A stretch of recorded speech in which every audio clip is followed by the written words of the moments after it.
intended back in my teenage years to join up. I did my RCB at 18, spent some time down in Westbury and got a gap year commission.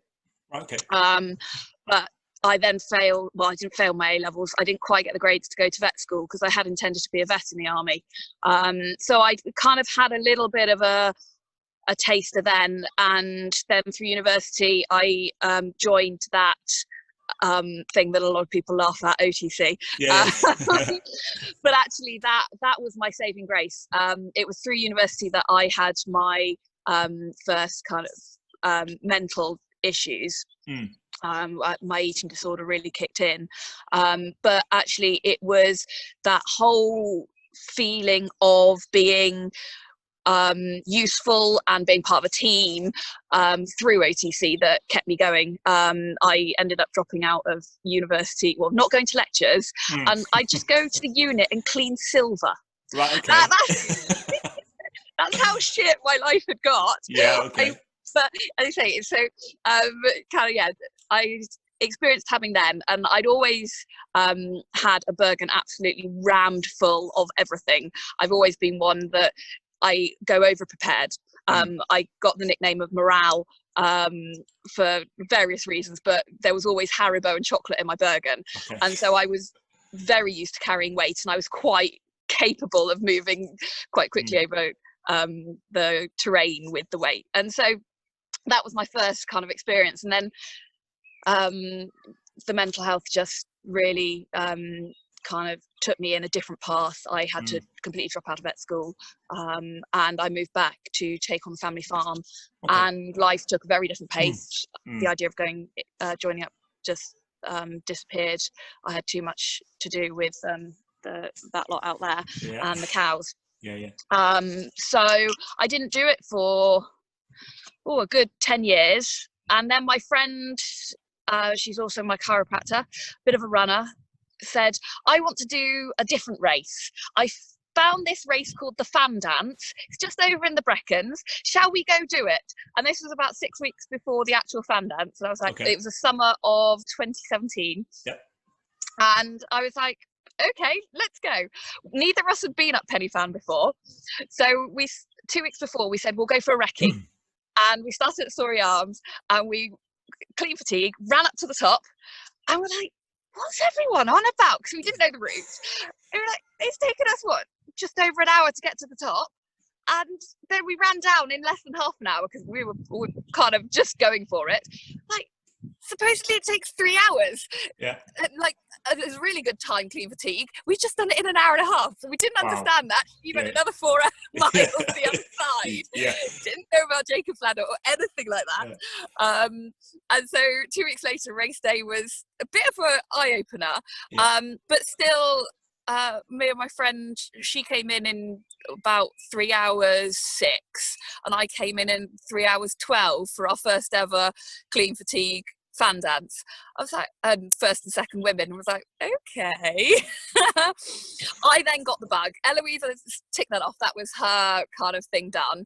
But then I did it with AEE, and I saw this whole thing of a double tap. What's this? So the following winter, I signed up to do clean fatigue double tap, because I was like, I'm not just going to do a winter one. You might as well push yourself, keep going, keep trying. And it was after the second day, it was a really, really snowy winter 2018. And after my second Fan Dance, I came down, got my patch, and it was DS Biggs that turned to me and went, Everybody pulls that face, don't they? He was like, you loaded? And I was like, no, clean fatigue. And he took my rucksack off my back and went, that's pretty much loaded weight. And I was like, really? Well, that's all the kit you said we needed to go clean fatigue. Kind of not really understanding who he was either, or how scary he could be. He was being really quite genuinely nice. So as I said, I did the double tap in that snowy winter, basically load bearing, in good time. And I thought, right then, summer 2018, it's got to be Trident. And I was like, well, it's got to be loaded trident. You can't just kind of piss around. And I also thought, well, I'll throw in Woodhouse loaded trident for a first time trident as well. As you do. But then the week before, I'd done loads of training. I got involved with a Nick Grain's training. He wasn't officially elite outdoor fitness at that stage. I did the AE winter the Christmas training session, and got involved with him then. And so I started really training with him, and his training system and just his mentality and getting out with groups with him. Yeah, I was hooked, totally hooked. So before your first fan dance, had you done any running before that, or was it purely just fitness from being around the farm that had sort of saw you through? I've always done a little bit of running, but no, it really wasn't anything major. It's all just being fit around the farm. I have to have quite a lot of cardiovascular fitness with the horses, but I don't train. It's just part and parcel of the work that they put you through day to day, trying to maintain them. So I'm not really a massive, well, in adult life I haven't been a massive runner. It's only those 6 weeks before the first fan dance. Okay. Do you think it's the mental aspect as well? Because I married a horsey girl, so I understand, you know. Yeah. And although I always said I wouldn't get dragged into the horsey world, I'm up there mucking out. It's one of them. Yeah. I've just got no choice of it. But there seems to be that. There are that determined. You've just got to get up every morning and see to the horses, haven't you? Yeah. And I know my wife from when she was young, like 12, 13. She was on a bike in the snow up to the farm, what have you. She always tells me about that. So, yeah. Yeah. So. You touched before on the sort of mental health side of things. Now, I don't know how deep you want to go on that, but I mean, I'm quite open about the fact that I sort of went through 42 years of my life basically just looking at people who had sort of mental health issues, thinking to myself, look, take a deep breath and just crack on. Do you know what I mean? What's the matter with you?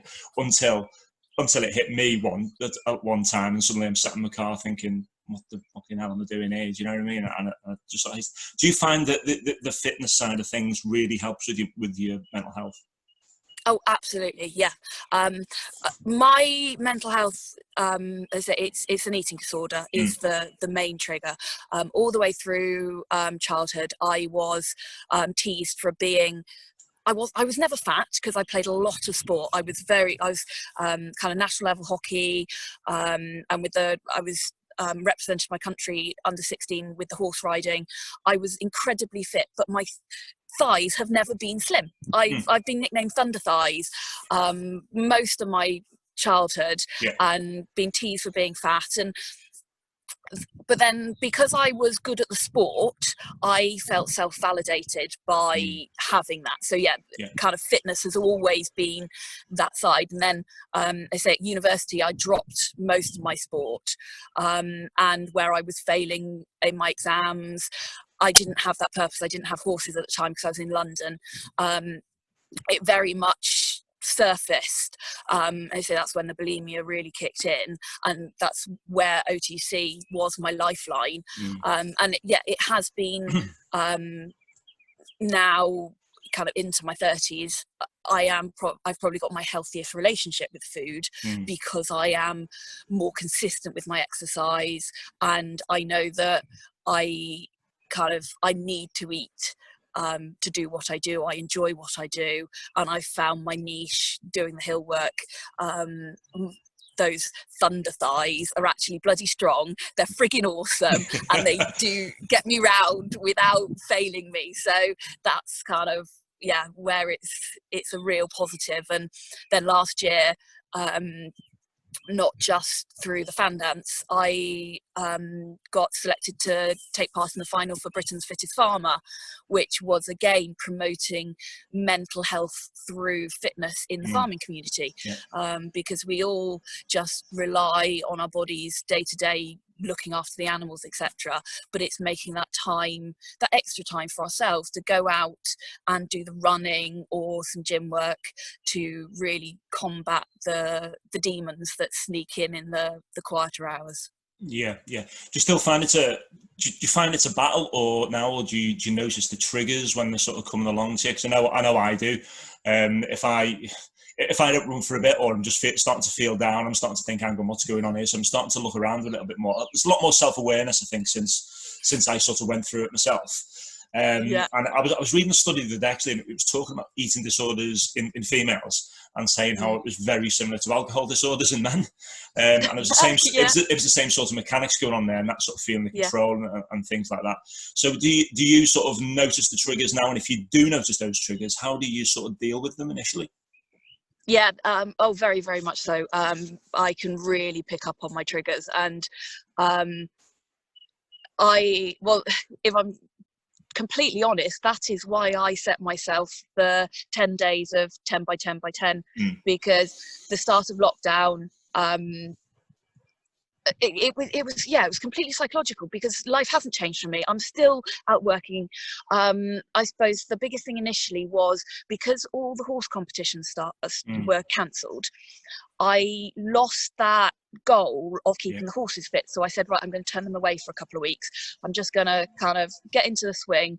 I took on an extra few shifts milking, because one of the guys that works on the farm, he went into self-isolation because his child had a fever. So I physically couldn't do the riding. And when I get tired and I'm not kind of having that little bit of time for myself, I do then feel the demons creep in. So I was like, right, I need to make an active step which will give me a goal to get out and do something, which I was like, right, I've signed up for your 10 by 10 by 10 challenge. And I was like, that's easy. That's a one day thing. I need to put in something to make a bit more of a positive impact and really go for it. So I was like, right, let's do it for 10 days. And they say I did try and configure it that I could do it every 10 hours, but still working full time on the farm and everything. I was like, I was working out, I would actually be running because I milk on another farm, which is 4.5 miles away.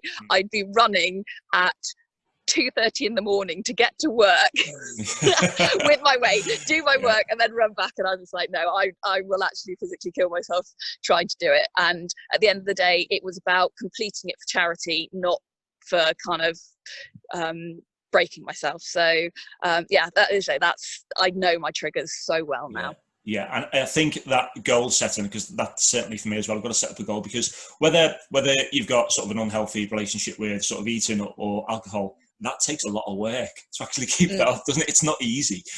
Whether you're just trying to, even if you're just trying to hide it, or you're trying to, I don't know, whatever you're trying to do, that takes a lot of work to do that. So if you can almost harness that energy and put it into something else, then that's one of your greatest strengths, really, isn't it? Rather than a weakness. And I think once you realise that, you can really start to achieve stuff.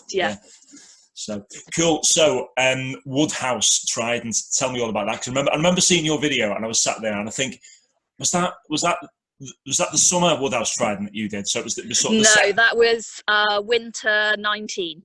Winter 19. Okay, so I remember attempting the first Woodhouse in the winter, and I'd done the fan dance, and I thought, oh, Woodhouse, what can it be like? And it was absolutely horrendous, and it beat me. It beat me at the checkpoint. I was like, oh, that's it. And then I remember watching your video, and I think you started your video off after with, well, I didn't really train for it, and I was like, I hate you. So tell us about that. How did you find the Woodhouse? Because the Woodhouse route, let's not sort of, because I know a few people who are going to attempt it in the summer, so let's not give too much away about it, because it's quite special, isn't it? But you know, how did you attempt that? How did you find it? Did you find it easy? I had luckily been exposed to the extra bits in training for the summer, or the previous summer 18, because that would have been its second running ever. And so I kind of knew what to expect. And downhills are my strengths. They really are. So I knew that I could get a really good kind of, just almost like a headway. And so then just go slowly up that second ascent of the fan, because it's horrible. It is absolutely horrible.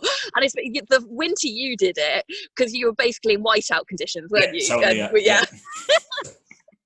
Yeah, hats off to anyone that even attempted that. Yeah, it's just ridiculous.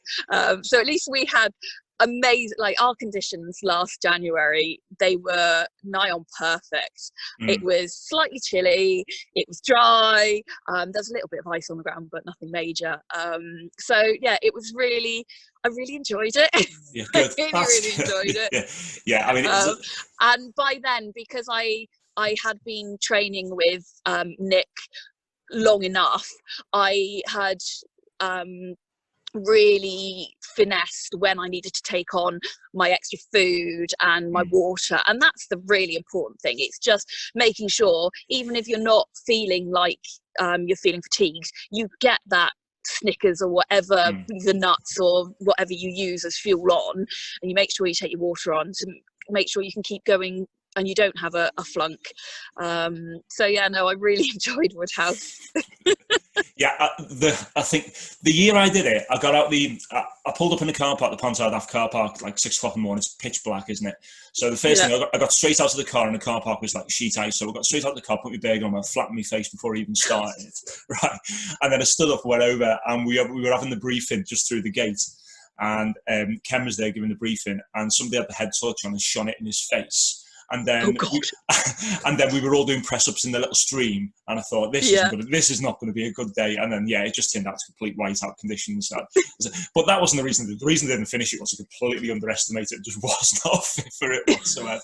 It was horrendous. So you did Tridents when you did the Woodhouse. Then you didn't just go out and do Woodhouse. You did the Woodhouse Trident, didn't you? Yeah. I hate you.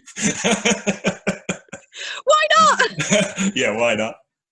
Yeah, I mean, so Tridents, it's for people who are probably going to do the first fan dance, the nighttime route's completely different. So you basically did 3 different routes. Yeah. Over that. So what's the nighttime route like for those who've probably not done it before? The nighttime route is slightly shorter, about 18 kilometres.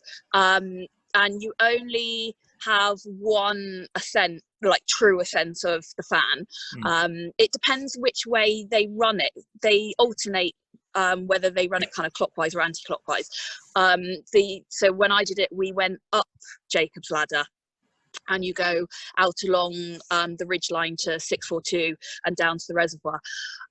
It's a really nice route, a really, really nice route. You kind of have to be careful with your footing going along the ridge line, actually, because it's not a straightforward path. But I train quite a lot by head torch over the winter anyway, so it was just easy to kind of keep up quite a pace. And I never go out fast to start with. I've learned never go up either from Story Arms or from the car park. Never go up quickly, just kind of get your heart rate up, get your legs going, and then that's when I get to the top, and I just started overtaking people. And yeah, it's a really nice route, and as long as you kind of also get a feeling for the ascent of Jacob's Ladder, it has 4 stages. It goes really steep, then it plateaus, then it goes really steep, and then you get the little steps. So you kind of, in the dark, you then know where you are, so you know how to pace yourself up it as well, which really helps. It does help if you've done it before. Okay, so moving on to, so we spoke about it a little bit there, but the 10-10-10 challenge, say, for anybody who doesn't know, the Alicast 10-10-10 challenge is just 10 miles or 10 kilometres, 10 pounds or 10 kilograms, and just do 10 bodyweight exercises every mile or kilometre. What did you do? Yeah, sorry, Lily's just come a little bit too close, and her munching is in my ear. Right. Yeah, so how did you complete it? What was your version? Well, yeah, I opted for the 10 kilometres rather than 10 miles, because I thought that would be slightly easier on my body. It started off all gusto, all adrenaline, and that first day I whizzed through both on very little sleep because I'd been milking beforehand. I got all the horses and cows done during the day between the two, and then in the evening I actually had my brother come and join me for the first one. And so it was nice to have some company, just that bit of morale, keep going. And yeah, it seemed fine for the first day.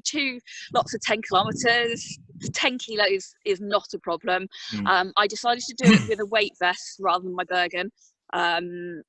I noticed when I did the Commando Speed March back in March up in Speen Bridge, my Bergen needs some adjustments, and I was going to get that done just before lockdown.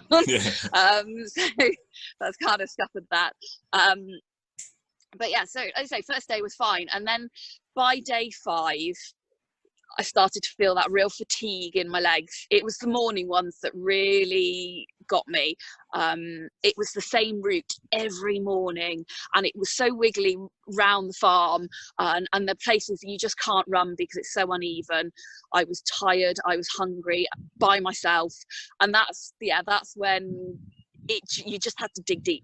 All I kept thinking was, I've just got to finish. Just keep going. It doesn't matter if I'm not running, as long as I'm keeping moving, keeping the press ups going.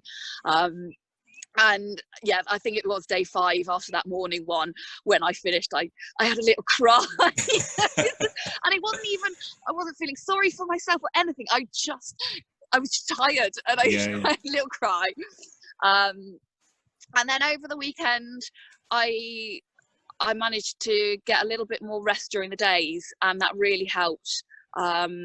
And again, you've kind of broken the back of it, so you're into the last half, the end is in sight. So I was like, yeah, I can do this, and just so many amazing messages of support, and then seeing all the donations coming in, and it was just, that really spurred me on as well and gave me a massive boost to finish it. So the last day it almost felt as easy as the first day, even though I was much slower. I was much tireder. But no, it was really good. It's amazing, isn't it? There's loads of sort of virtual events coming at the minute, because I thought as soon as this lockdown comes, I thought, oh my God, I know obviously I had a couple of virtual events going out there, but I didn't realise there was going to be as many as there is at the minute. Obviously, we're still hoping that the fan dance goes ahead, but I'm sort of getting less and less confident by the day that that's probably going to happen, which is a shame, because say I'm down for Trident this year as well. But what sort of events are you looking at next then? Well, I've got my next challenge on Saturday. All right, okay. It's another fundraiser with Pilgrim Bandits.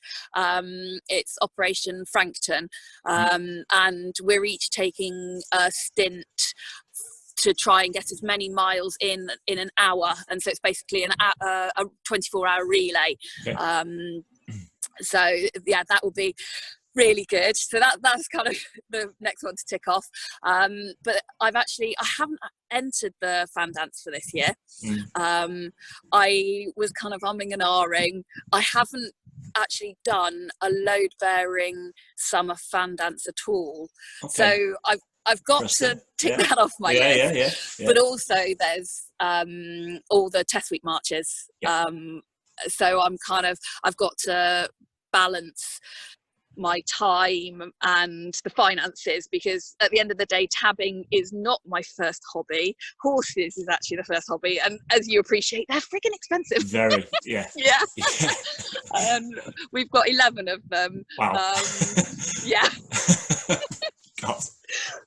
So they take up a lot of time. But I actually entered last autumn, after the Commando 30 shuffle down in Dartmoor. I was like, right, I need some more challenges. I need to, again, set some goals. I entered the Maverick race series. They offer a pre-season enter 5 and you get a discount. So okay. Although they were meant to be happening April and May this year, I've got a half marathon in the Black Mountains at some point this summer with them, because they've moved it. I can't remember the dates.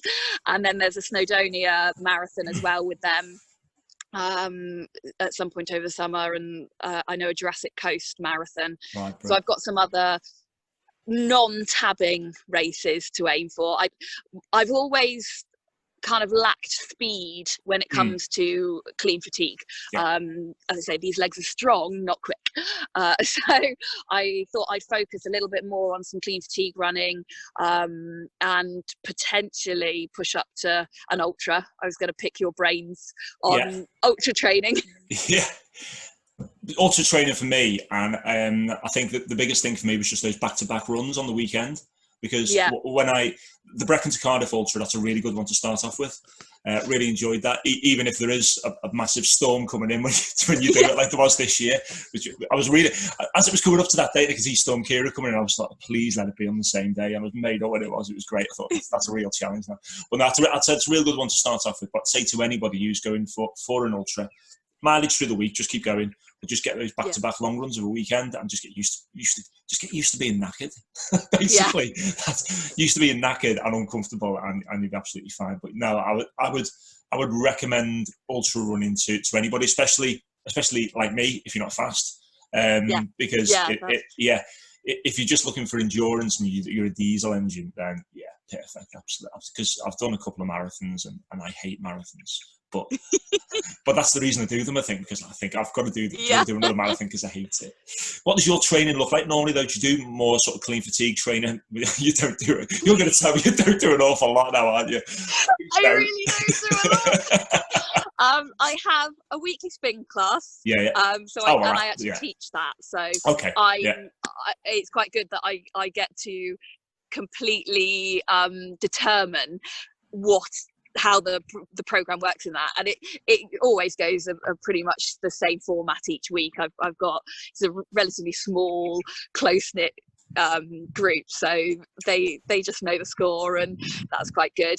And then I might get one other run in a week if I'm lucky.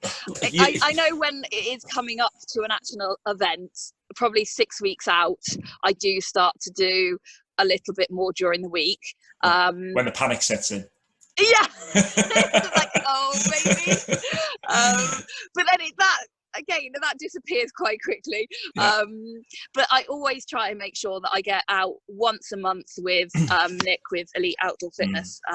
His training days, they have always been the bread and butter for my tabbing, because he'll always just make sure you'll push that bit further. Whatever your fitness level, he can tailor a day to make sure that each one of you is worked to your maximum if you need to. So that's really been it.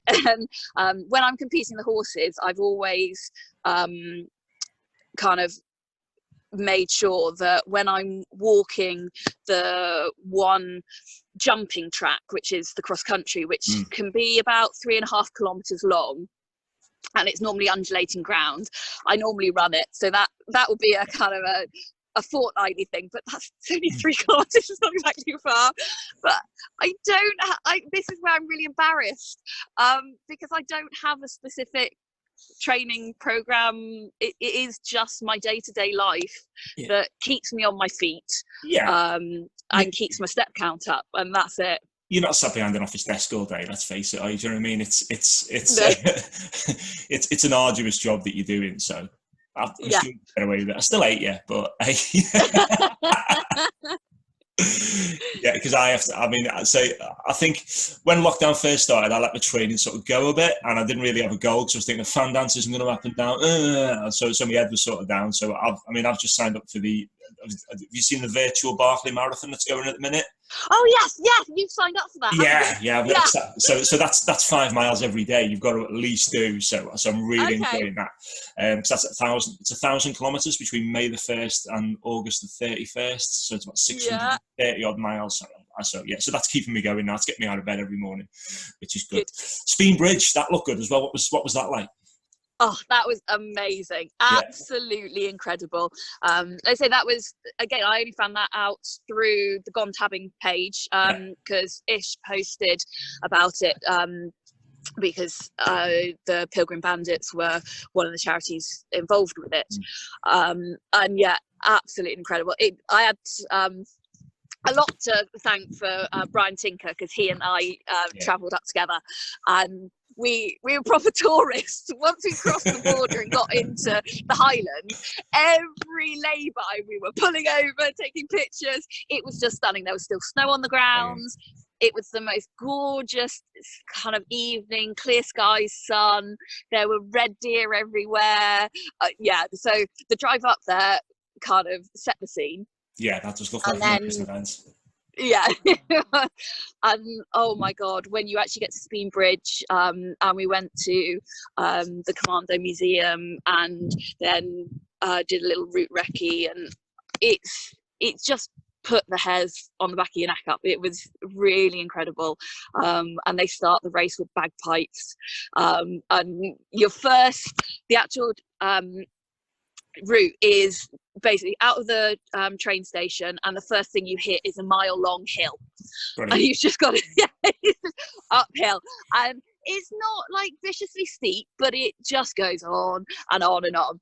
And then at the top they have the pipers as well, so you kind of you're blowing out your hoof and you get to the top and you hear the pipers, and it's like, yeah, it's just amazing. It really is. Brilliant. Now, so I was looking at that, just look like one for the calendar next year, I think. So yeah. Well, Brian and I are definitely going to do it next year, and as I say, we're going to try and get a proper little team up, and if we can get like a minibus, get a dog-having minibus sorted. So yeah, because I heard it was Ian saying that he's just got his bus license. Yeah. I'm like, we can use him. And I might have the bus, so keep me in mind. I've got plenty of buses where I am. Brilliant. That's cool. Now, look, it's been great to speak to you. What's the first thing you're going to do when lockdown finishes? Get into the hills. Yeah, no, that's what I'm missing. Yeah, definitely. I don't know which ones yet, whether it's kind of Snowdon, Brecon, or, as I say, Breccon's on my doorstep, but I'd like to, well, Brian and I are already kind of planning a little trip to do the Fan, then maybe the lakes on the way up, and then go back up to the Highlands. We want to bag that GT slab up on, was it Ben Lomond? Yeah. We missed it. We just didn't have time to bag it on our way back down, so we were like, right, as soon as lockdown's done, we're going to get it. And what are your goals as regards to test week marches? Sorry? What are your goals as regards to test week marches? Well, actually, to start one, get them all done. I'd like to actually complete this series. I couldn't start Black Sabbath. Last summer I'd just come out of quite an emotionally abusive relationship, so I was not in the right place to start. So I took myself off the hills that day. So yeah, it's fight those demons and get back out there and get on with it. Yeah, I think your mind's got to be in the right place, especially for that Black Sabbath. That was it was a beautiful, absolutely beautiful march. That I really enjoyed. Yeah, I can't wait to get out there and again, you're saying the Grinch was beautiful. Well, yeah, and I did the sort of, was it the anti-clockwise where you did the Grinch towards the end? And I actually got to the top of the Grinch, and Jan was up there, and there was 3 guys in front of me, and they'd gone up, and he pulled them and said, right, don't bother coming up, you're done. But I'd seen another route, so I'd gone up around the back. So I got to the top, and I brought Jan up there, and he went, I'm going to let you through this checkpoint, but you're getting pulled at the next one. So I got pulled at the last checkpoint, and I could see the person who'd just gone through the checkpoint just across the road. I was like, oh, man. So definitely I want to go back and do that, because I really enjoyed it. Brilliant. Great to speak to you, Claire. Hopefully I shall see you again soon up on the hills. Yes. Carry on with the training. Well done on the 10-10-10. That was brilliant as well, and on all the other events. And thank you. I can't wait to speak to you again and see you. All right. Yeah. Cheers. Okay, take care. Thanks a lot. Bye-bye. Bye-bye. Bye. Bye.